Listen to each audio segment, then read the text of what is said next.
పుల్లారావు గారు, సో తెలంగాణలో మొత్తానికి నోటిఫికేషన్లు స్టార్ట్ అయిపోయినాయి. సో 7,437 పోలీసు శాఖకు సంబంధించినటువంటి ఉద్యోగాలకు నోటిఫికేషన్ రిలీజ్ అయింది. సో దీనికి నిరుద్యోగులు ఏం చెప్తున్నారు అని అంటే 2.5 ఏళ్ల కాలం గడిచిపోయింది, ఇప్పుడు 7,437 పోస్టులు రిలీజ్ చేస్తే మిగతా అవి ఎప్పుడు రిలీజ్ చేస్తారు, అలాగే రాష్ట్రంలో మీరు ఇచ్చినటువంటి హామీ ఏంటి, 2 లక్షల ఉద్యోగాలు కదా అని వాళ్ళు అడుగుతూ ఉన్నారు. సో ఇందాక రామచంద్రరావు గారు మాట్లాడారు, సంవత్సరానికి 2 లక్షల ఉద్యోగాల హామీ అనేది తుంగలో దొక్కేసింది, మోసం చేస్తుంది గవర్నమెంట్ అని చెప్పేసి చెప్తున్నారు. అలా అడుగుతున్నప్పుడు ఖచ్చితంగా కేంద్రం వైపు చూస్తారు మొత్తం అన్ని పార్టీలు కూడా. కేంద్రం ఇచ్చినటువంటి 2 కోట్ల ఉద్యోగాల హామీ ఏమైంది అని అడిగేటువంటి ప్రశ్న కూడా వస్తుంది. సో మీరు ఎలా బ్యాలెన్స్ చేస్తూ చెప్తారు దీనికి? నేను ఏమంటానంటే తెలంగాణ రాష్ట్ర ఏర్పాటే నీళ్లు నిధులు నియామకాలు. ఆ రోజు తెలంగాణ అంటే ఉస్మానియా యూనివర్సిటీలో ఉండి విద్యార్థి ఉద్యమకారుడు ఉన్నటువంటి నేను కూడా ఆ రోజు తెలంగాణ ఉద్యమంలో పాల్గొన్నా. ఆనాటి విద్యార్థి లోకం మొత్తం కూడా తెలంగాణ రాష్ట్రం కావాలన్న ఏకైక నినాదం ఏంటంటే తెలంగాణ రాష్ట్రం వస్తే మాకు ఉద్యోగాలు వస్తాయని ఒకే ఒక నినాదం. తెలంగాణ రాష్ట్రం వచ్చిన తర్వాత గత 10 సంవత్సరాల్లో కేసీఆర్ గారు నోటిఫికేషన్ లేకుండా విద్యార్థి లోకాన్ని మొత్తం కూడా తొంగలో దొక్కి వారిని ఎటువంటి వారికి ఉద్యోగాలు ఇవ్వకుండా ఏమి లేకుండా ఉన్నందుకు ఆ సపరేషన్ నుంచి గురైనటువంటి విద్యార్థి లోకం మొత్తం ఎట్టి పరిస్థితుల్లో కేసీఆర్ లాంటి నియంత ఈ రాష్ట్రంలో ఉండొద్దని చెప్పేసి కదా తెలంగాణ రాష్ట్రంలో ఉన్నటువంటి నిరుద్యోగ యువత మొత్తం కూడా ఆ రోజు కేసీఆర్ని ఓడించడం కోసం కంకణం కట్టుకొని ఆయన ఫామ్ హౌస్ పంపించారు. తెలంగాణ రాష్ట్రంలో కాంగ్రెసే ఇచ్చింది, తెలంగాణ రాష్ట్రం ఇచ్చింది, కాంగ్రెస్ వస్తేనే నిరుద్యోగులకు మంచి జరిగిద్దని చెప్పేసి రేవంత్ రెడ్డి గారు ఆ రోజు పిసిసి అధ్యక్షుడు ఉన్న రేవంత్ రెడ్డి గారు కూడా మాటలు కూడా నిరుద్యోగ యువత నమ్మరేమని చెప్పేసి ఆ పార్టీ జాతీయ నాయకుడిగా ఉన్నటువంటి జాతీయ పార్టీగా పెద్ద నాయకుడు ఎవరైతే ఉన్నారో రాహుల్ గాంధీ గారిని, వారి యొక్క సోదరి ప్రియాంక గాంధీ గారిని తెలంగాణ రాష్ట్ర గడ్డ మీద తీసుకొచ్చి ప్రతి ఒక్క దగ్గర మేము తెలంగాణ రాష్ట్రంలో అధికారంలోకి వస్తే 2 లక్షల ఉద్యోగాలు ఇస్తాము, తర్వాత జాబ్ నోటిఫికేషన్ ఇస్తాము మేనిఫెస్టోలో పెట్టి మేము ఆ దేవుళ్ళ మీద ఒట్టు ఈ దేవుళ్ళ మీద ఒట్టు అని చెప్పేసి తెలంగాణలో ఉన్న అన్ని దేవుళ్ళ మీద ఒట్లేశారు. విద్యార్థి లోకం మొత్తం కూడా ఏమనుకుందంటే తెలంగాణ రాష్ట్రానికి కాంగ్రెస్ ఇచ్చిందని చెబుతుంది కదా. తెలంగాణ రాష్ట్రంలో కేసీఆర్ పోయిన తర్వాత ఆల్టర్నేటివ్ కాంగ్రెస్ వస్తే కొద్దిగా రేవంత్ రెడ్డి అప్పుడు ఉస్మానియా యూనివర్సిటీలో ఆయన ఏది జనజాతర కార్యక్రమంతో పెద్ద నిరుద్యోగ సభ పెట్టిండు, పెద్ద ఉద్యమకారుడు, నిజంగా నిరుద్యోగుల పట్ల దేవుళ్ళకి వచ్చినటువంటి ఒక దేవదూత అన్నట్టుగా ప్రజలంతా నమ్మి కాంగ్రెస్ పార్టీకి పట్టం కట్టారు. తెలంగాణ రాష్ట్రం వచ్చిన తర్వాత కాంగ్రెస్ పార్టీ అధికారంలోకి వచ్చి 2 లక్షల ఉద్యోగం నోటిఫికేషన్ లేకుండా 2.5 సంవత్సరాలు అయింది. జాబ్ క్యాలెండర్ లేకుండా 2.5 సంవత్సరాలు అయింది. వాళ్ళు ఇస్తున్నటువంటి నిరుద్యోగ వృత్తి 4,000 రూపాయలు నిరుద్యోగులకి ఉద్యోగ నోటిఫికేషన్లు వచ్చినా రాకపోయినా మీకు నిరుద్యోగ వృత్తి ఇస్తాం, తెలంగాణ రాష్ట్రంలో కాంగ్రెస్ అధికారంలో రాగానే 4,000 నెల అవుతాయని చెప్పేసి ఎంతోమంది నాలెక్క డాక్టరేట్లు పిహెచ్డి పట్టాలు పట్టుకున్న వాళ్ళంతా ఎదురు చూశారు. కనీసం 4,000 పింఛన్ వస్తుంది అనుకున్నాను, అది రాలా. ఇలా మహిళలు విద్యార్థినులు స్కూల్కి పోతే స్కూటీలు ఇస్తానని చెప్పారు, ఇలా స్కూటీలు కూడా లేవు.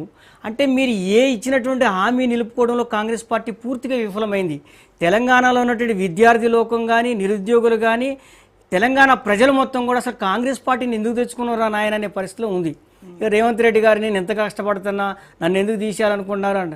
నేను ఒక్కటే విషయం అడుగుతున్నా రేవంత్ రెడ్డి గారిని, నిజంగా మీకు ధనాన్ని సంపాదించుకోవటంలో లేకపోతే సెటిల్మెంట్ చేయటంలో లేకపోతే 4th సిటీ పేరుతో పేదల భూములు లాక్కోవటంలో ఉన్నంత ఇంట్రెస్ట్ ఆ పేద ప్రజల యొక్క బిడ్డలు ఇవాళ ఎస్ఐ కానిస్టేబుల్ లేదా గ్రూప్ 1 గ్రూప్ 2 అన్ని రకాల ఉద్యోగ నోటిఫికేషన్ల కోసం గత 10 సంవత్సరాల నుంచి వెయిట్ చేసినటువంటి విద్యార్థులు వాళ్ళ ఏజ్ కూడా సహకరించగా ఏజ్ కూడా అయిపోయింది. ఇలా మా ఉస్మానియా యూనివర్సిటీలో చూసుకున్నా లేదా ఆర్టీసీ క్రాస్ రోడ్లో చూసుకున్నా దిల్సు నగర్లో చూసుకున్నా ఈ తెలంగాణ ప్రాంతంలో ఉన్న ఏ యొక్క నోటిఫికేషన్ సెంటర్ దగ్గర నోటిఫికేషన్లు వస్తే ఉద్యోగాలు వస్తాయని చెప్పేసి వేల ఫీజులు తమ యొక్క స్తోమత లేకపోయినా తల్లిదండ్రుల యొక్క ఆస్తులను కానీ ఉన్నటువంటి పొలాలు కానీ వాళ్ళ తల్లి మెడలో ఉన్నటువంటి పుస్తలు కానీ అమ్మి ఆ కోచింగ్ సెంటర్లలో పెట్టి డబ్బులు కోచింగ్ తీసుకుంటా ఉన్నారు.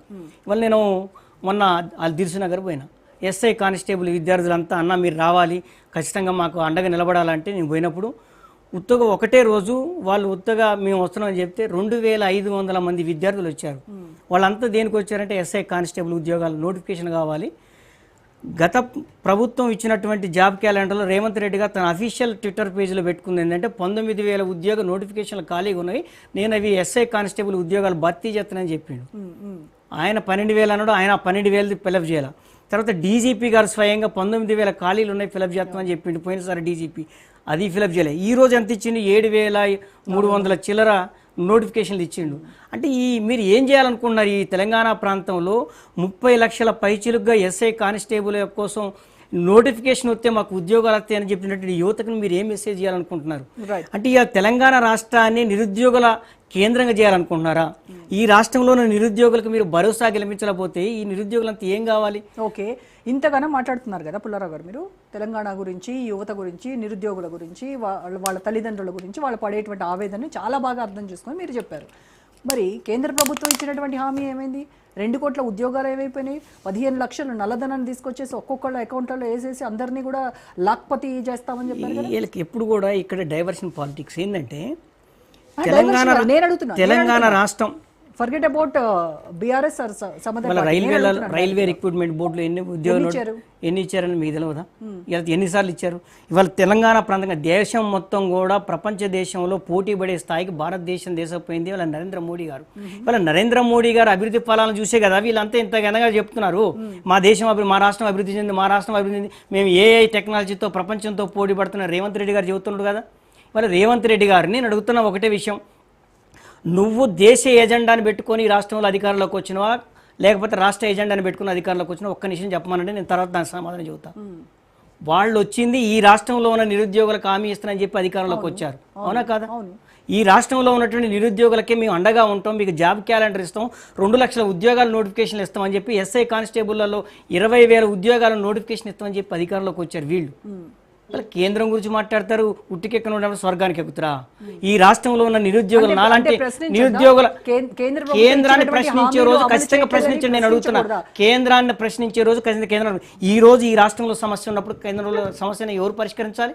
రాష్ట్ర ముఖ్యమంత్రి పరిష్కరించాలా లేకపోతే జాతీయ పార్టీ పరిష్కరించిందా? మేడం, స్వర్గం నుంచి దేవుడు ఆశీర్వదిస్తేనే భూమి మీద మనుషులు బతుకుతారు మేడం. పుల్లారావు గారు ఆలోచన చేసుకొని మాట్లాడారు.